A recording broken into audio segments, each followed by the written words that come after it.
Okay, everyone. Welcome to the 17th episode of the Puddle of Grunge podcast. Today, we got Jordy back, the peanut. Our second Come most on now. viewed video on the channel. No, I mean, come on now. Y'all love him. So, he's back. Today, we are doing another album versus, and this one is really a clash of the titans because they're both supergroups. So today we're doing Temple of the Dog versus Mad Season. So each album is both 10 tracks. We're going to kind of go through all of them like we usually do. But this time we have a mediator, so there will be no draws. Everything will have an even score and then be a winner at the end. But, you know, they're all winners in our hearts, right, guys? Not everyone. Not Okay. everyone. All right. And we got to give credit to Jordan because this is actually a Jordan idea. This is a Jordan idea. So, yeah. Similarities of the albums just kind of clash. Are both 10 songs, both 55 minutes exactly, both supergroups, and both lead singers are iconic, if you will. Yeah, absolutely. And, you know, I think we should just get right into it. That's crazy. You are right. They are both 55 Which minutes. is that is really weird. 10 songs, 55 minutes. Good comparison, Jordy. All right. Thank you. Yes. So, Do we need to run down who's in the bands or no?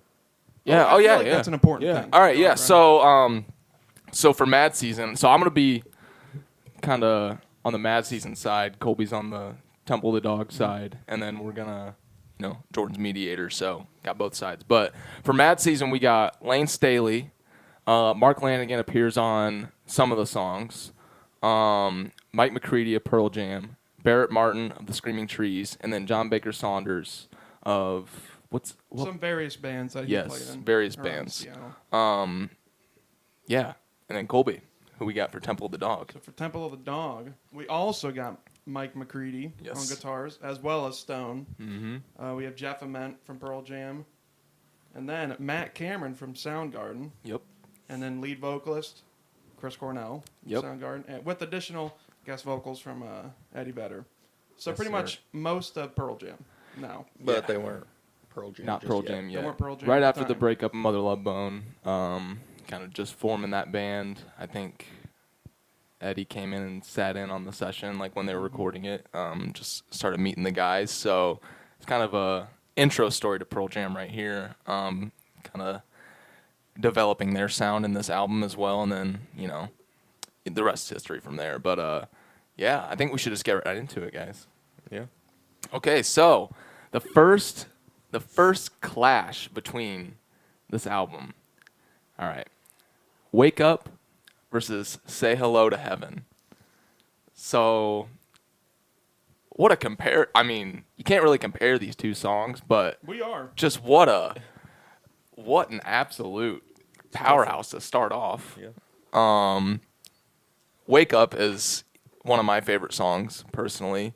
I love that the droning bass line by John Baker Saunders really just kind of it really sets the mood for the album, I feel like. And then obviously Lane comes in and his lyrics on this. This album is such an introspective look at Lane, I think, even compared to his Alice in Chains stuff. So yeah, Wake Up is a great song.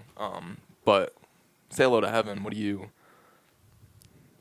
say about that? Well, I was going to keep going on about Wake Up. Yeah, go for it. I think, like, you are kind of right.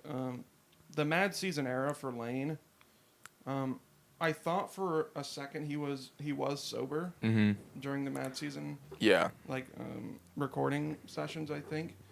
So it's just a completely different headspace. Because Tripod and this were released same year. 95. Yeah, 95, yeah. So, and like the difference between these two albums is Really stark. it's good word. Mad Season was originally put together as a group of the Seattle musicians trying to get sober.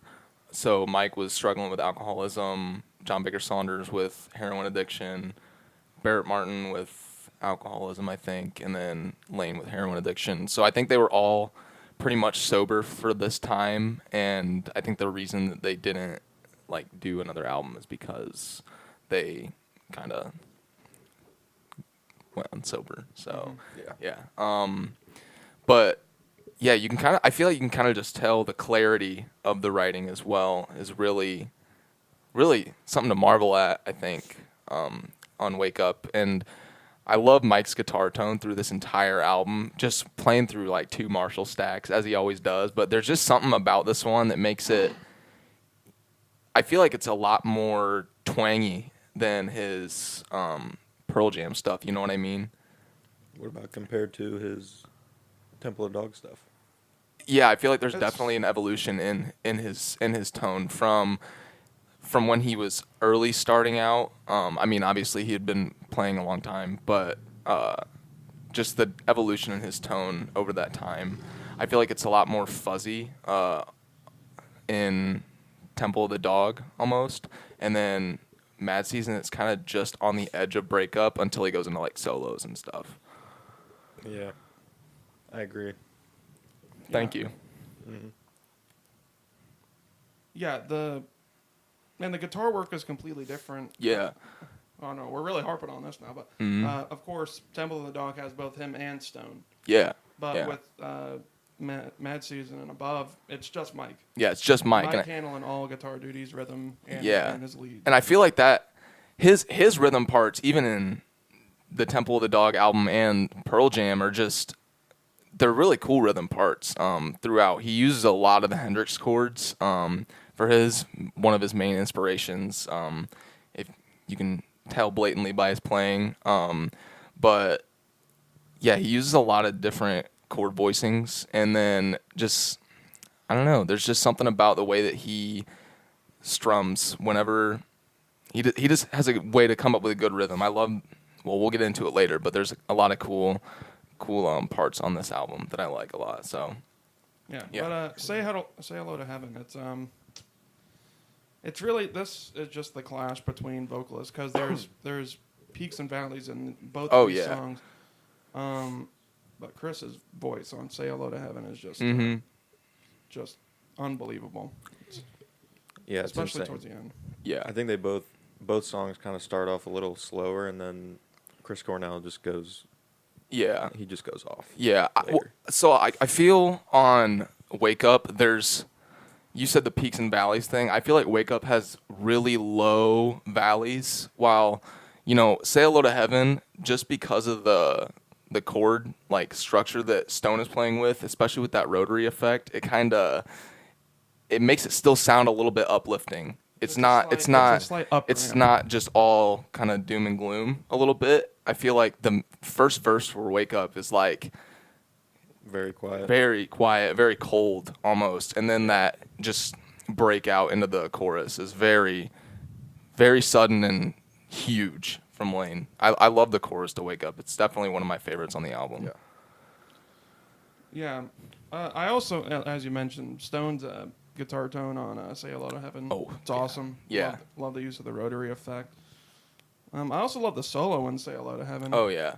So, pentatonic stuff, but it's classic Mike. It's awesome. Classic Mike. Got some great blues licks in there, too. And he does a lot of cool runs for solos in this. And I feel like there's a lot of solo work in this from Mike on the Temple of the Dog album. But as compared to Mad Season, since he's doing a lot of the rhythms and stuff, and even Lane comes in and plays guitar, it's kind of switches. But yeah. Yeah. I also love just like a quick part insert. I love the part right after the solo where it stops for a second, then he does the. Yeah. It's one of my favorite parts of that solo. Well, we can talk about the Wake Up solo too. I feel like there's a ton of use of the wah, and it's kind of, Mike starts using the wah, I feel like, later on in his career a lot more. He used it a lot on the first Pearl Jam album, but on this one, I feel like it's not used necessarily as much. It's kind of just a basic overdrive tone. It's not really a wah needed, I feel like, on the Temple of the Dog solo for Say Hello to Heaven. But Wake Up, I feel like it needs that wah just to kind of carry it over the edge, Yeah, I think it could use it, yeah. Yeah. I think Barrett Martin is really, really good on Wake Up. Yeah. Just when the drums the start getting fill louder and louder. there's a fill that comes out of the chorus, and it's like a full kit run that he does, and it's so he just glides across the kit. Barrett Martin throughout this entire album is They should just call that the Barrett Martin roll, because I feel like Yeah. one of his favorite things to go to is just hit the and it just sounds great every time. It fits so well. Just coming out of that solo, and then it goes back into the quietness again. Kind of, Wake Up's definitely one of my favorites. Yeah, so we've gone on about it for a long time, because this is the clash of two titans for both of these albums. Obviously, the Temple of the Dog album was mostly written for Andrew Wood, who passed away, I think, a year prior to the album releasing. Yep. So all the material on there is basically for him. It's kind of a tribute album. So I think that also plays a part into it with how emotional Chris is singing that song, because they were very close. So just the passion that he gives throughout the entire performance of this album is peak, really. Yeah, it's an emotionally heavy album. Yeah. For sure. Yeah. But I think we should get into picks. what are we thinking here? You guys can go first. You go first, Ryan. While I love Say Hello to Heaven, I'm always going to go with Wake Up, just because it's the first song on the Mad Season album. It's always been one of my favorites, even over River of Deceit. I just love it to death. So, yeah, I'm going to go with Wake Up. All right, I already know where this is going to go. So, as I am defending the Temple of the Dog side, I've probably listened to Wake Up probably 30 times in my life. I probably listened to Say Hello to Heaven at least 50. So 20 listen difference on that. I just love Chris's singing on this song. Yeah, how could you not, really? Just the emotion he puts in his voice, like we said earlier, just pushes this over the top for me. So I'm going Say Hello to Heaven on this one. And all right, well, I'm the tiebreaker, but I think Wake Up is, like, at the moment, my second most listened to song this year. I think it's really good, but I think overall song-wise, I think Say Hello to Heaven's just slightly better than it.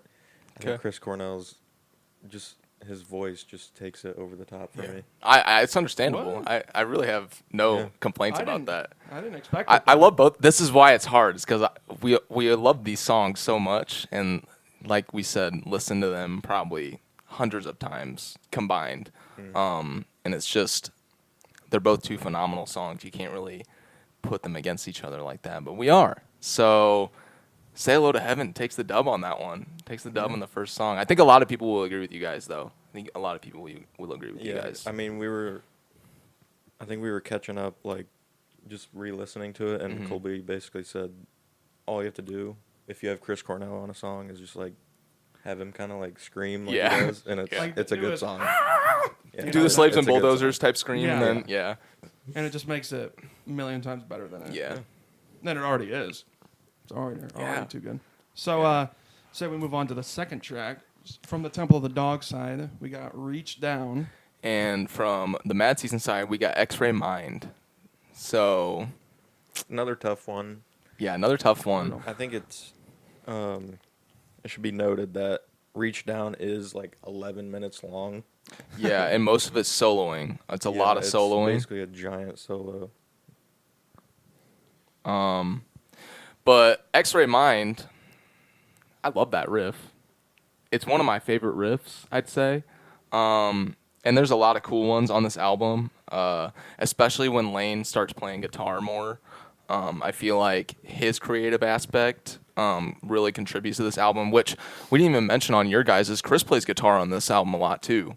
I didn't know. Yeah, I know he plays on Hunger Strike. Plays harmonica as well. Yeah.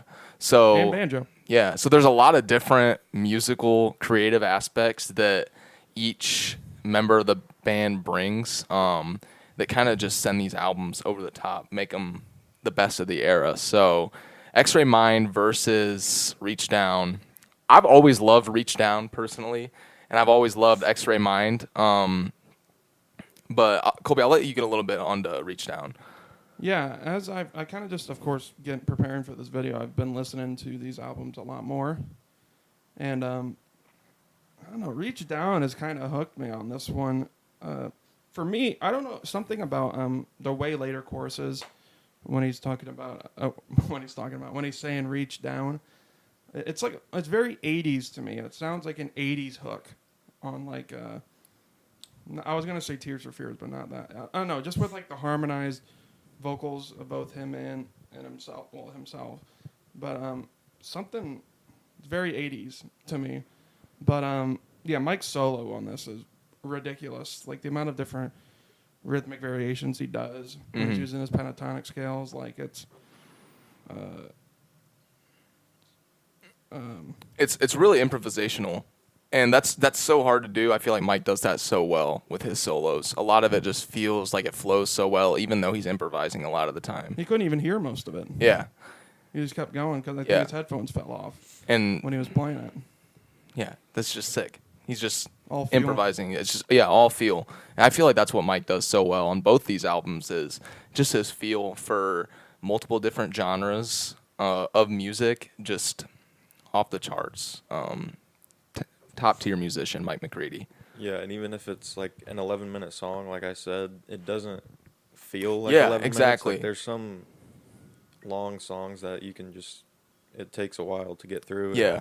It's really hard to get through, but this song, it's not really one of those. It's pretty easy to get through, honestly, just because Mike can just switch it up so easily on his solos. And he keeps it interesting. He keeps it interesting. And it makes you, there's like always a little section or a part that you're like, oh, what was that? That was cool. And then you're like, oh, I want to go back and hear that again. And then gives you another reason to go back and listen to it. But Reach Down, one of my absolute favorites off this album, even though it's 11 minutes long. And Mad Season also has a long, mostly instrumental song as well. Near the end. But yeah, X-Ray Mind, man, I love the lyrics on X-Ray Mind. The drumming style that Barrett Martin uses, just everything from, I don't know, these are just world-class musicians. Like, world-class musicians just showing their perfection at their craft. The entire writing for this album, everything about it is just some of my favorite ever. But X-Ray Mind is definitely one of my favorite songs. Yeah, I love Barrett Martin's use of percussion at the beginning of X-Ray Mind. Kind of just shows as to, what he's personally listening to, especially with what you see he's doing now. Yeah, I mean, because he's doing like solo like one-man orchestra type stuff. It's really crazy. I think he's I'm probably gonna. He's either a musicologist or a ethnomusicologist. I can't remember which one, but he knows a lot of instruments now. Yes, knows a lot of instruments, and he really just, I think he creates like soundscapes basically. Yeah, that's an important thing. Yeah, and it's just, it's awesome to hear his musical evolution too, especially because you listen to Screaming Trees. And he even evolves from there to an even better drummer, which is crazy because on a lot of the Screaming Trees albums, he's phenomenal. He's already killing it. He's destroying it. But X-Ray Mind, the riff on here is also one of my favorites. I love how a lot of this album it just feels like it's recorded in a massive auditorium. You know what I mean? It just feels like it's recorded in a massive auditorium. I feel like it has a ton of reverb on it. I just feel like the sound just has a lot of cushion on it. Yeah. In the way of that, like, tons of headroom in every single thing that Mike plays. It's like he could turn it up, 50 notches, and it'd still sound good. I don't know. Yeah. It's vast. It's huge. It's wide open for sure. But yeah, there's a solo on this one too, and it's pretty sick to be honest. Another great Mike solo. X-Ray Mind is one of my favorites, but I think I'm gonna have to go with Reach Down on this one. As I was re-listening to X-Ray Mind, I was really like caught off guard. I was like, okay, yeah, this song's sick. I love the kind of like melody that Mike plays with his guitar at the very start of the song. But I think just with the epicness of Reach Down, I'm also gonna have to go Reach Down. Yeah. Yeah, I think it might be a 3-0 sweep for Reach Down. Man. There's nothing against X-Ray Mine. I think it's a really good song. It's just I don't think it doesn't match up well with Reach Down. Yeah, I feel like that's also true. I feel like there's just so much to pick out and Reach Down. There's so many aspects and so many little details in Reach Down that you can pick out and just listen to over and over again. That it's just one of my favorites. Absolutely. So, yeah. Reach Down wins. Reach Down wins. 3-0 sweep on Reach Down. I feel like a lot of people will disagree with that. I feel like a lot of people might. I think it's just because Reach Down isn't as well known as as maybe X-Ray the next Mind. song or the first song on the album. But all right, so the next song on the album for Mad Season is River of Deceit. Next song for Temple of the Dog is Hunger Strike. Ooh, doggy. Okay, so Number 4. What? That's the number 4 Who Doggy. On a Puddle of Grunge podcast. Oh, is that actually? I don't know. All right. What number is that? I think it's 88. 97. 97. All right. Right. But yeah, River of Deceit versus Hunger Strike, both probably the biggest the songs most popular of this songs. album, Yeah. easily. Colby, you want to start with Hunger Strike or? Yeah. I love the riff. Yeah. Intro riff for Hunger Strike. It's just the perfect amount of overdrive on it. First of all, this is the first appearance of Eddie Vedder on this album. Yep. And he's got some great vocal parts in this song. And then, of course, it builds to the awesome ending with the emphatic ending, bro. Just and then goes into the Chris just screaming once again, dude. Yeah. And when he did it live, just takes the roof off the place. Mm-hmm. Always killing it. Yeah. But Hunger Strike is such a solid song. But there's like, it's not overly complex. It's relatively simple song, and I don't know. I want to talk about River of Deceit. Yeah. So like you said, not overly complex, relatively a simple song, but so impactful. Just one of the most impactful songs of the era, I'd say. Lane's metaphorical writing on this, just the way that he pieces words together on this song specifically, just, yeah. The clean tone from Mike as well. Something that after the past 2 songs, I mean, Wake Up starts in the clean tone, but it's kind of goes into more of a overdriven tone throughout the song. The clean tone on this is just so jangly. It rings out so nicely. Yeah, I love River of Deceit, man. Yeah. Jordan, you got anything to say about these songs? I'd say River of Deceit was the first Mad Season song I heard, and it kind of like, I don't know, it was very different from what I heard like Lane doing with Alice in Chains, I think. And then Hunger Strike, I think my dad used to play this song like all the time. But I think it's just like the voices of Chris Cornell and Eddie Vedder match so well that it just improves the song so much better. Mm-hmm. I feel like throughout the entire, the Mad Season album, it just shows a softer side of Lane that we don't get in the Alice in Chains songs and their discography, especially this song. It's just so, once again, introspective and also just kind of heartbreaking to listen to, really.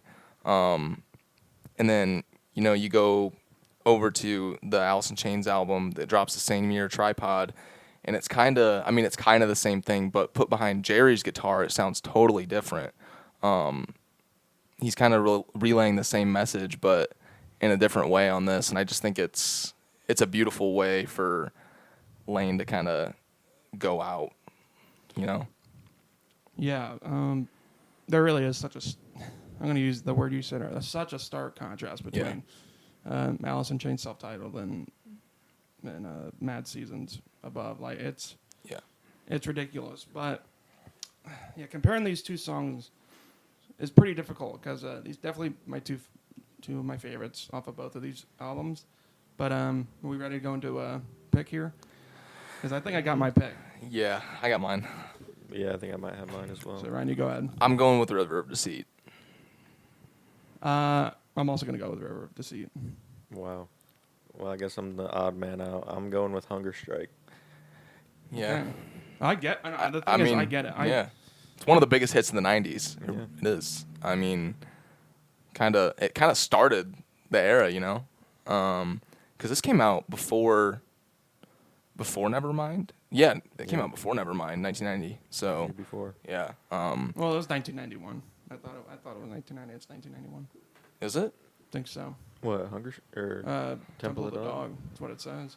I think it But came out early. It could be 90, but it says on. It says 1989 on my Spotify. Apple Music. What about at the bottom? 1990, January 1st, 1990. Oh my gosh! So pretty much the 80s. Yeah. No, which makes sense. You said an 80s hook. Must have been the. The No, I didn't influence. expect you to take Hunger Strike, Jordan. So. Well, I think it's just, I don't know. It just sounds. It just catches you, I guess. Yeah. Well, it is very catchy. You will have that first, that first verse. You will be singing that all the time. I'm going hungry. I don't mind stealing bread from the mouths of decadence. I mean, come on. It's just, it does stick in your head. It's iconic though. Yeah. But I don't know. Through and through. I just love through and through. River to Sea is just. It's just an anthem. It's just iconic. It's just mellow. It's just mellow. I almost kind of like that it doesn't. Go anywhere except for the little. The River of the Sea when Mike goes up on the neck. It really doesn't have that huge climax like you'd expect it to. I think that kind of makes it even better in a sense. I feel like it's just a clingy song in the way that it kind of just gets in your head. Yeah, it pulls on your heartstrings a little bit. Yeah. But let's move on to the next one. Yeah, shall next we? one. All right, Colby, what do you got? What do you got on your side? So on Temple of the Dog side, we got Pushing forward back. And on the Mad Season side, we got I'm Above. So, I'll be honest. I think Pushing Forward Back is the weakest song on this album. Really? In my opinion. Okay. We still got to argue it, though. So. I think Chris Cornell sounds good on it. I mean, it's pretty hard not to sound good if you're Chris Cornell, but I just don't. I don't know. He says Pushing Forward Back about, 90 times maybe? About as much as Rana said through and through, I'd say. Yeah, probably. Yeah. That's a lot. That's a lot of times. Maybe not it's that still much. Maybe good, not that much, actually. Yeah. It's still a good song. It's just, matched up against I'm Above. I'm Above. It's not looking good for Temple of the Dog. So I'm Above is the first feature with Mark Lanigan on it. Yes, sir. And they're harmonizing beautifully, if I may add. But yeah, this is one of my favorite choruses on this album. Just the way that they go into it. It's, I don't know, the build up with Barrett's drums and Mike's guitar just kind of send it over the edge for me. I love this chorus on here. Yeah, I agree. I think they kind of harmonize in the beginning and then it just goes straight into the chorus just like that. Yeah, I do kind of agree with you, Jordan. I think Pushing Forward Back, as a lot of songs are repetitive. Okay, sorry guys. Camera stopped. Colby, go ahead. What, we're going straight to me? Yeah. You were already talking. You were already talking. Oh, I don't know what I was saying. You were talking about Pushing Forward Back. Okay. Oh, I remember what we're saying. So I kind of agree with you on this one, Jordan. I don't think Pushing Forward Back is necessarily like a weak song, but kind of the repetition doesn't work for me on this one. I love Chris Cornell's vocals on it. I just think like there's nothing to. It's not like every song has to be an earworm, but it's not. In the scope of this, alluring to me. Yeah, like in the scope of this, much. in the scope of this album, with how many great songs there are on this album, this one doesn't stand up to them. It's not weak per se, but it's not at the top of my list for sure. Yeah, musically, it's just like there are a few cool parts in it, but just compared to some of the other tracks on both of these albums, it doesn't stand too close. Yeah. So I think the consensus is pretty clear on this one. I think we're going with I'm Above. Yeah. All right. I love, like you said earlier, I love Lane and Mark's voice on the chorus of the song. Also, I just love the intro riff to it. Yeah. Nice little run there too. It's so I think it's tied 2-2 now. 2-2 now. Okay. So the next song for Mad Season is Artificial Red. Next song for Temple of the Dog is Call Me a Dog. Okay. Call me a dog. So, Artificial Red really is a not super dynamic, I'd say. Really, Barrett is on rim shots most of the time, and then it kind of builds up from there. But it's just, against Call Me a Dog, man. That's really hard. Yeah, again, I think Artificial Red it's definitely not the best on this album. Yeah, I mean, like, in the scope of the album, it's not. It's not a terrible song, but I think it's just like kind of boring, honestly. A little in bit. my opinion, but yeah, there's a ton of space in Artificial Red. And I get where you're coming from on it. I also think the chorus isn't necessarily too strong, but for me this one is quite easy, just because I think "Call Me a Dog." Oh yeah, it's like the lyrics of it. Yeah, are so great, and when he does it, later part in his solo, work, like it's just beautiful. The way that he adapts to his voice over time, and sings these songs as well, especially "Say Hello to Heaven," because obviously he couldn't hit those screams like used to, but the way that he was able to adapt his voice to still be able to sing those songs, given how hard they are to sing, just so much respect for Chris Cornell in that aspect. But yeah, Call Me a Dog, just especially that intro, I feel like it just kind of drops in. It just drops in so nicely with him starting vocally. Yeah, and this one's easy for me, but yeah, I don't think there's much to say about Call Me a Dog, just because it's pretty popular. A lot of people know it. Yeah. And it's like, it might be top 3 on the album, honestly. Yeah, it really could be. Yeah. Um, As I listen back to it, because like I said, I mostly listen to Chris Cornell when he was solo doing it. Yeah. As I listen to the album track again, I'm like, well, I think Mike's got a good solo on it too. Yeah. I think because it's always hard when you're on cam to kind of remember the part of it and try and dissect it. But remember, I was very caught off guard by Mike's solo on it. Yeah. So this is another clear consensus. I'm going to Call Me a Dog here. Yeah, me too. Call Me a Dog. So it's 3-2 now. We didn't get. I think I already. I think Jordan already. Yeah, consensus is clear on that one. So yeah, I concur with all of you guys. Thank you. Thank you. You're welcome. But so that was a little quick one right there, a little rapid fire. But next we go with Lifeless Dead versus Is it Times of Trouble? I think so. Times of Trouble. So Lifeless Dead it might be my second favorite song on the album. I love how massive the chorus is. Yeah, it's a hitter. Yeah, it's huge. The way that Barrett also comes in, just crashing drums. His drums are massive. And I think Mark Lanigan's on this one, isn't he? Harmonizing in the chorus, maybe? Let me check on the old Wikipedia really quick. Go check on that. I can't remember, but I think just when Lane just goes, "Lifeless Dead." Yeah, it's just like, it's pretty cool. It's just classic Lane. And especially when he brings it up before that part, it's just classic Lane. Yeah, you can't go wrong with that. Obviously, he is not on it. He's not on it. Okay. He's not on this one. But still, just Mike's riff on this one as well. I don't know did Lane write a riff on this one as well? Did he write the riff for this?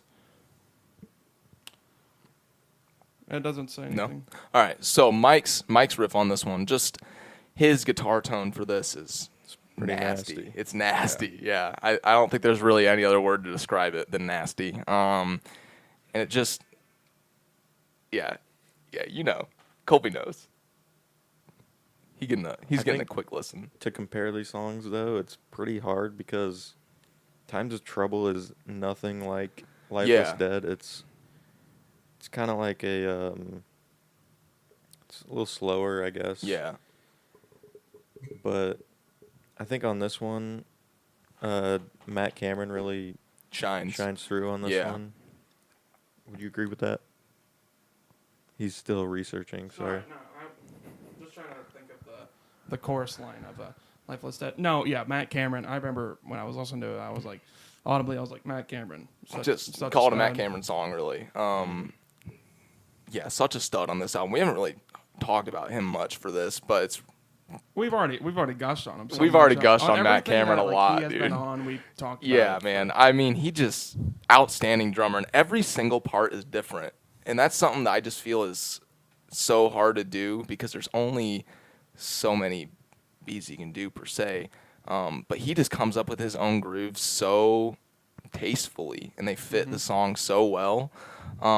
Especially on Times of Trouble, he is the shining star on this one for sure. Yeah. And Colby, you want to add to Times of Trouble? I know it's one of your favorites on this album. What are you doing? What are you doing to me, man? Yeah, this is a really good song. Wow. I don't know. It's not like I can recall everything off the top of my head, man. But no, Come on, Colby hates music. You heard it here. Colby hates music. No, I love Chris Cornell's voice on Times of Trouble. It's a little more laid back and slow. I was gonna say somber. Yeah, a little bit. It's especially with the title of the song. I feel like his vocal cadence, like the tone he decides to go for in this song is very fitting. And I like it's a little slower. Yeah. But the thing, Lifeless Dead is kind of a barn burner. Yeah. And it's also got that phaser on. Mm-hmm. Bow. I know that you love a good Phase 90. You know it's a Phase 90 too. Phase 90. And the James. James. The reverb on Lane's voice when he does the Lifeless Dead. That part, it's untamed bed. Yeah, it's very, very iconic. Yeah, it's gonna be a hard pick, if you will. Yeah, through and through, man. Through and through. Did I say iconic? You did. Oh, shit. Okay. You can go last if you want, since you said it's pretty hard. Yeah. For me, this one's easy. I'm going with Lifeless Dead. Yeah, I'm gonna go with Lifeless Dead as well. Yep. Colby's doing a little more research. This one's hard for Colby. I know it is. Or he forgot the song, which is more likely. I can't think of everything off the top of my head. I'm not gonna lie. From what I can remember, I gotta go. Times of Trouble. I'll take a loss in this one, but it's all right. Tied it back up 3-3. Tied it back up 3-3. Man, these are some good comparisons. I feel like these hold really well against each other, for sure. So the next one on Mad Season is I Don't Know Anything. And on Temple of the Dog, we got Wooden Jesus. Okay, so it's unfortunate. A title obviously named after Andrew Wood, versus I Don't Know Anything, which is a Lane written riff, third fret bend, barn burner. I don't even know what to say about that. I mean, it's just, once again, the way that Barrett Martin comes in, I don't know what he uses for crash cymbals, but they just sound huge, dude. They sound huge on this album. Huge, if you will. And it's just, I just love the way that he comes in on this. The entire band comes in at once after that initial riff, and it just explodes. Yeah. Colby, Wooden Jesus. What do you got on it? I ain't got much to say. He forgets it, but it's like Chris Cornell kind of starts off the song almost talking, talk singing kind of, and then he says a lyric from your favorite guitarist, "I'll cut you in." He says that a lot in the song, but then like after he like re-sings a chorus, but like heightens his voice so it sounds, his Chris Cornell screamy voice. It's a pretty good song, I think. Tribute to Andrew Wood, obviously. I think though, I Don't Know Anything is just it's just heavier and that riff is just so memorable. That's one that you off the top of your head you're like, oh yeah, that's an all-time riff right there. And it might be a Lane riff. Yeah, as we think. I don't know, but I know he plays guitar on it. It's definitely on an SG. Didn't he play an SG? Yeah, he played an SG. Show? That's what he played for Alice in Chains too, when they do Hate to Feel and Angry Chair. Yeah, it's definitely a humbucker being used on this one. It's definitely not. It's not Mike playing that, I don't think. Yeah.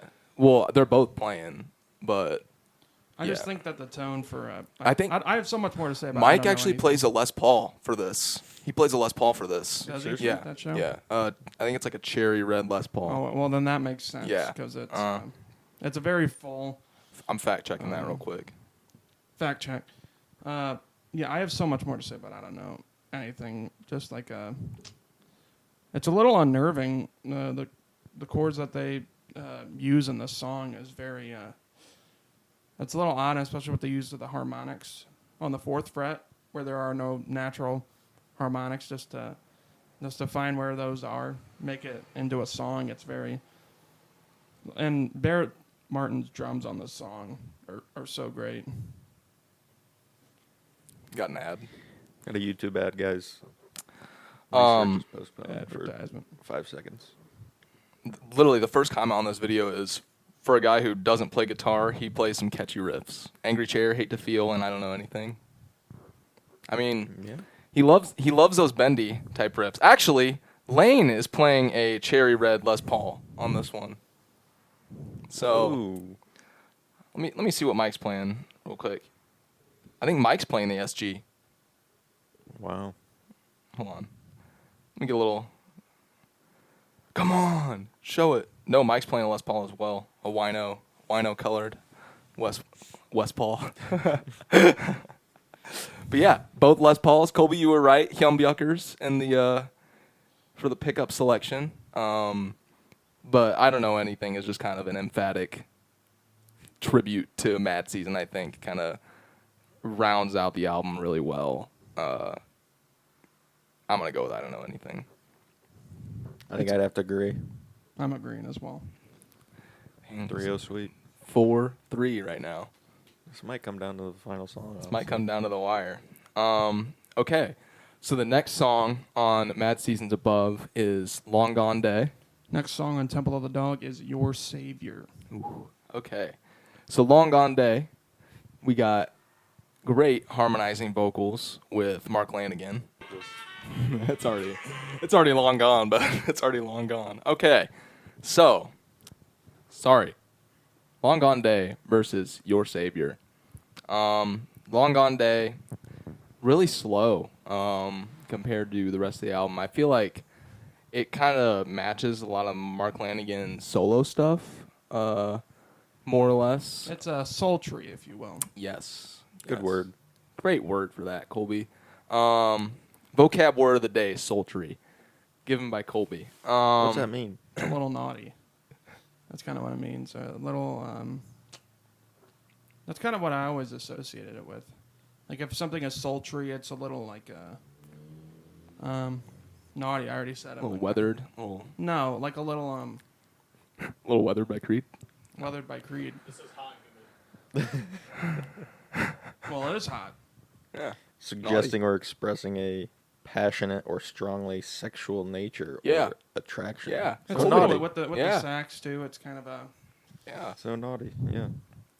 Great word. sultry. Good word, Colby. All right. Yeah. So. It's a very. I was just thinking it's kind of like a club kind of song, like a nightclub kind of song. Yeah, like a In- very slow. in Havana. Mm-hmm. Probably in Havana, you know. There's definitely different drum technique on here. I think he's using it. What He is uses some different percussion. Yeah. Is it like His kind of start of making. bongos or something? Yeah. And I know. I love the harmonic play by Mike on here. Just using a lot of harmonics. Good eel And it. to hear that. Yeah. Thank you. And it kind of just adds to the atmosphere of the song. I feel like this song is all about the atmosphere, especially with Mark's deep voice. You What? could say it's atmospheric. You could say it's atmospheric. Yeah.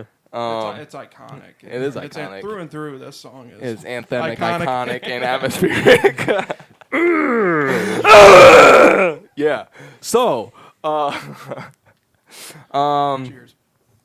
cheers. But kind of back to Your Savior.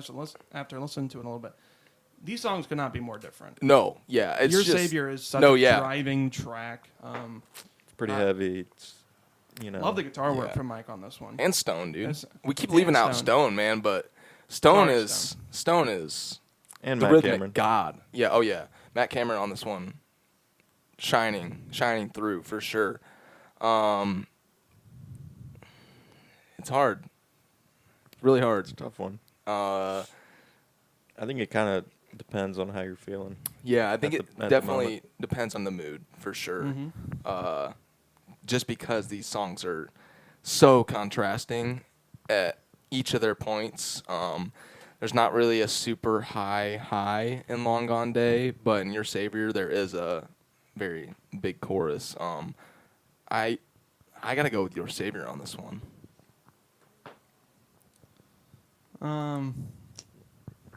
Yeah. To me, I always just loved the incorporation of the sax on Long Gone Day, seeing as I was a sax player for many years. So anytime any song uses that, it always Strikes a little thing with you. it catches my ear. I also just love the arrangement. And I love how different it is from the rest of the album. There's a big difference between. I know I just said about such a huge difference between this track and all the other ones. Yeah. Kind of makes it stand out to you. Also, I think it's catchy enough, and I love Mark Lanigan's voice on this. Yeah. It's very laid back, kind of Talking almost. a little talkative. But Long Gone Day takes this one for me. So, I think I might agree with Colby just a little bit more. Okay. I don't know. Lately, I kind of like the slower songs, I guess. So I think, I'll go with Long Gone Day. Okay. What is that? 5-3 now? No, it's. Oh yeah. It is 5-3. It is 5-3, but we got two more left. We got two more. Could be. Oh no, it ends in a tie. Okay.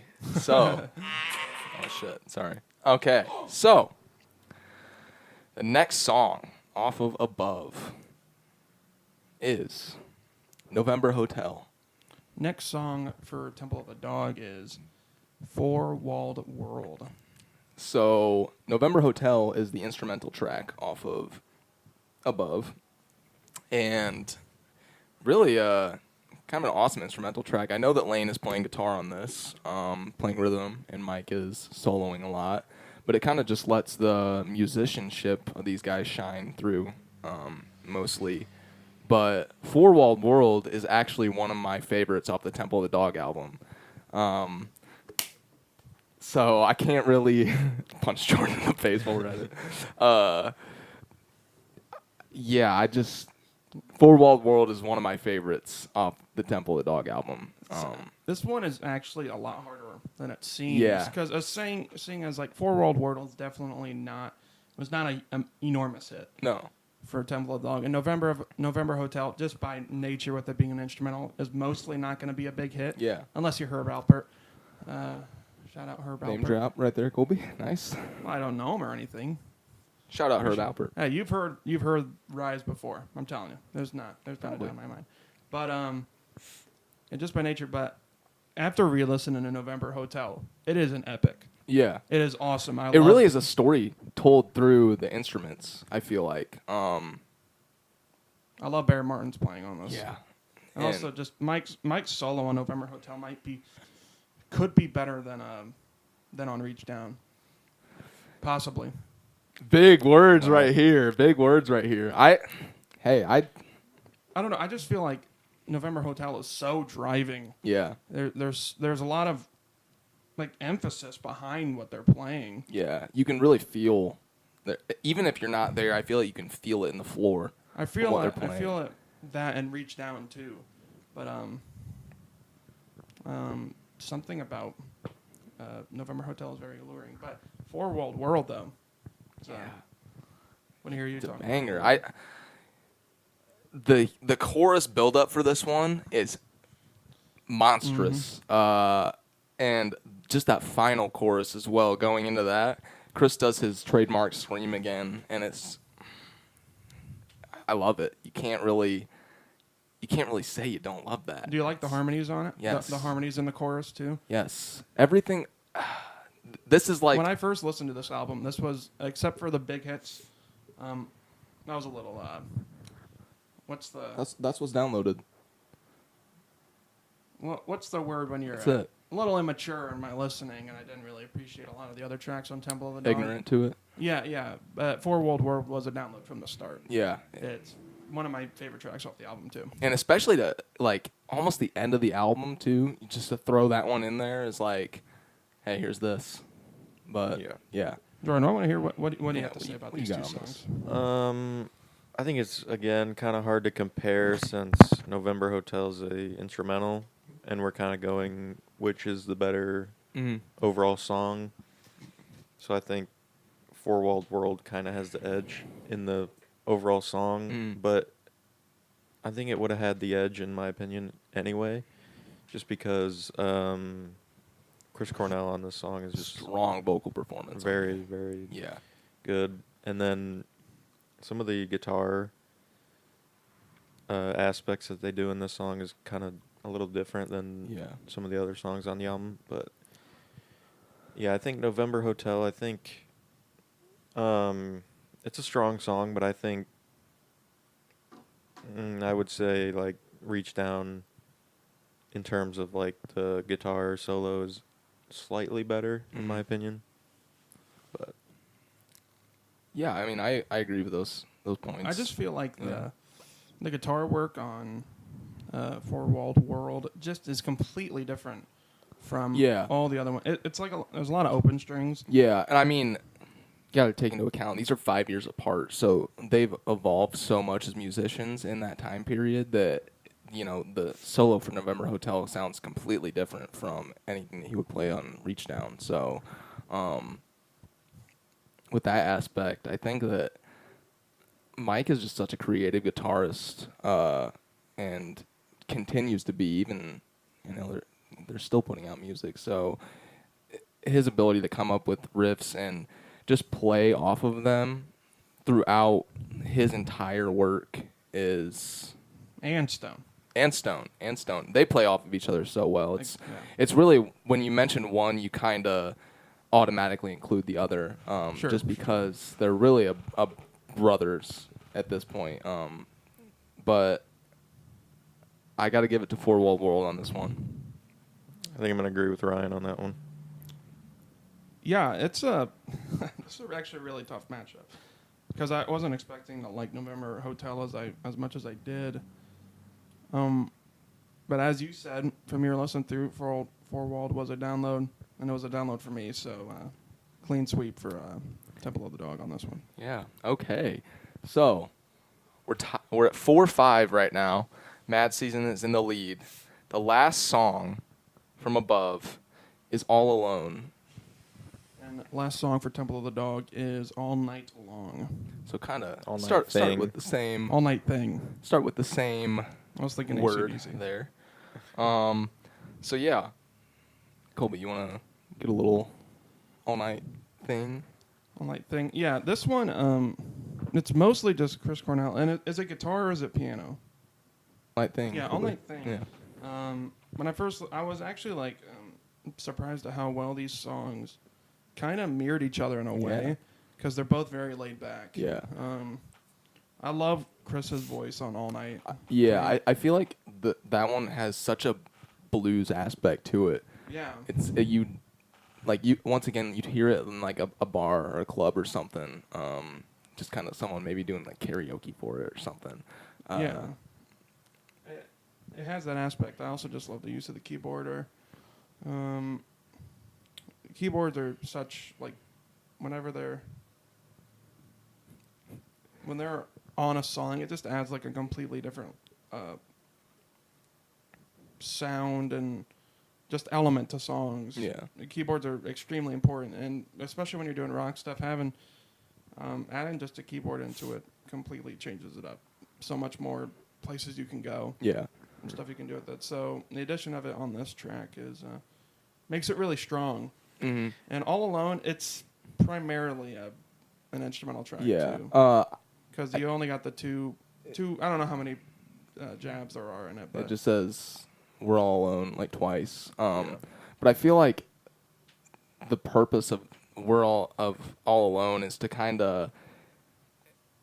I feel like it's talking about them as a whole, as the group of musicians that were trying to get sober at the time. I feel like, especially during that time period, that was, it's post Kurt Cobain's death and everything. It's that's still weighing heavy on everyone, and that's one of the reasons I know a lot of them wanted to get sober. So I feel like that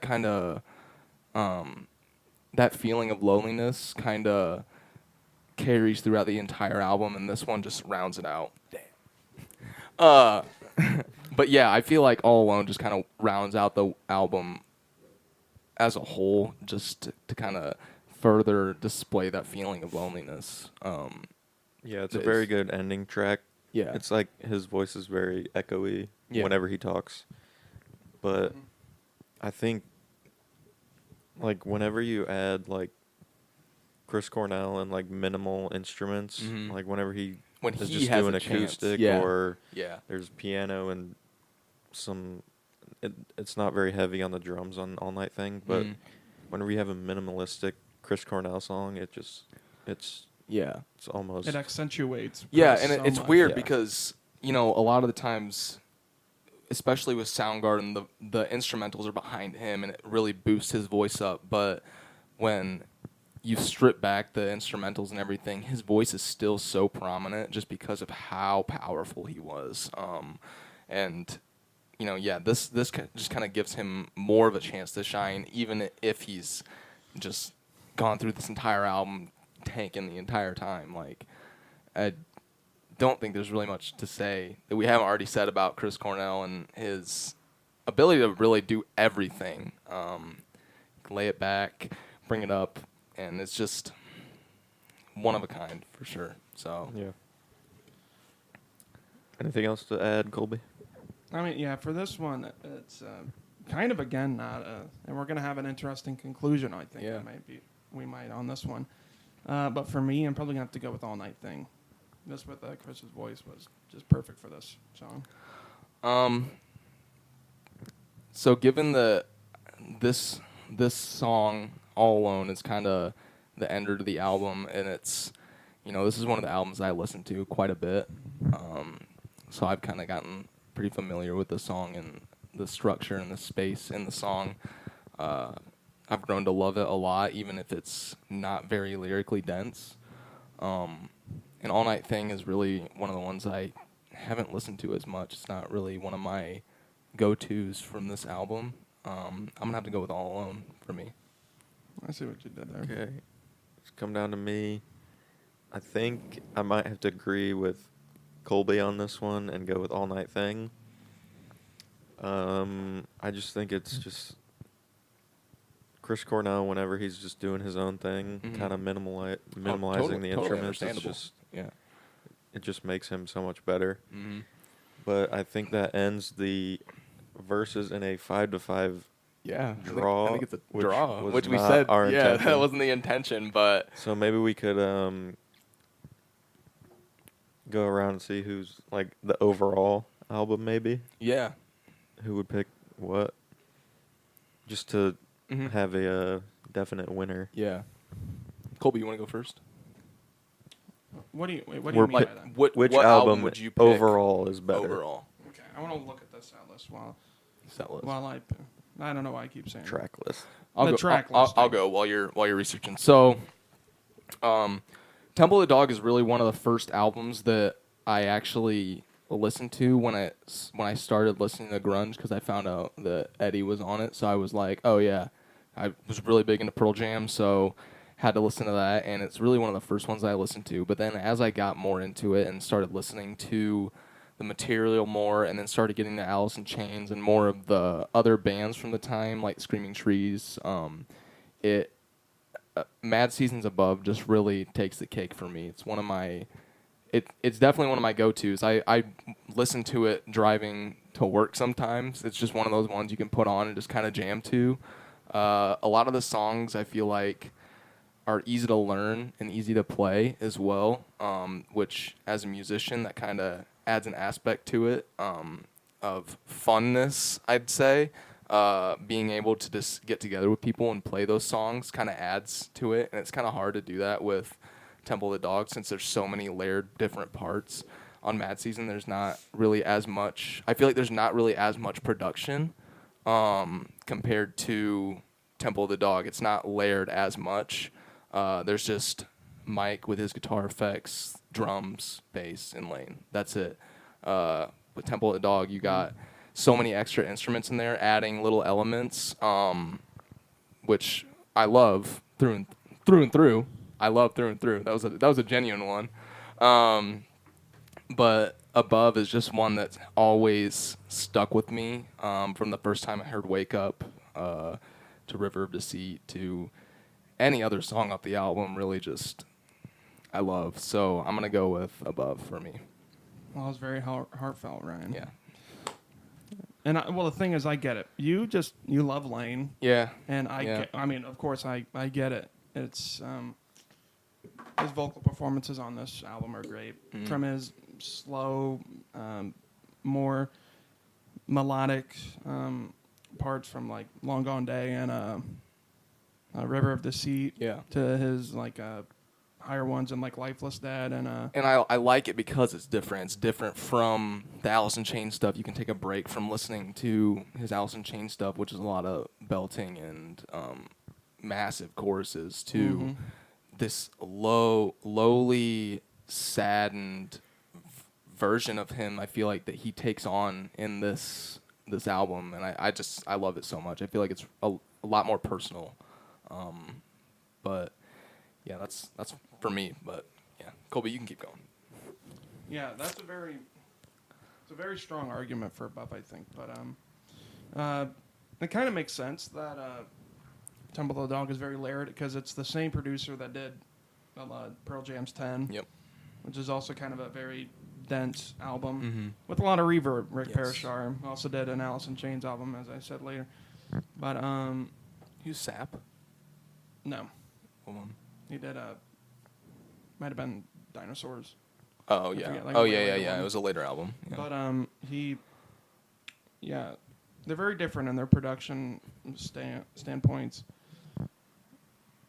Really, I might stick with my original pick of Temple of the Dog, just for the fact of I love Chris's voice on this. There's tons of standout tracks. I think maybe with Above, the hit songs I enjoy more maybe than the hit songs from Temple of the Dog. But I think some of the album tracks like Call Me a Dog, Four Walled World, Your Savior, and Reach Down, kind of just didn't get over a little over the top for me. So I'm probably going to go Temple of the Dog. Yeah, I kind of have to agree with Colby on the like the track listings, I guess. Like the hit songs for Mad Season, they're very good. But I think I kind of enjoy the Temple of the Dog hits just slightly more. And I think like this Temple of the Dog album, I think it might have been like my introduction to Chris Cornell even before I listened to Soundgarden. So it holds a special place. And so for like sure. when I hear this album with Chris Cornell and then I listen to like Soundgarden stuff, it's so different. Yeah.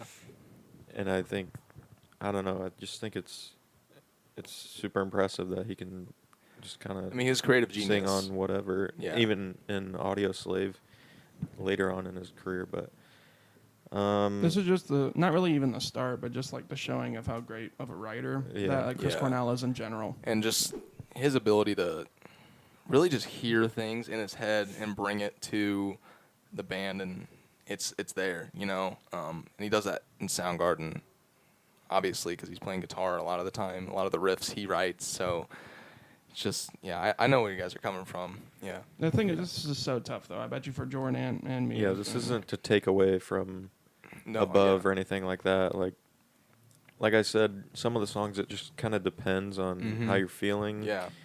And like, these aren't things that we just like, we're not gonna like sit down and listen to the full album every day or whatever like that.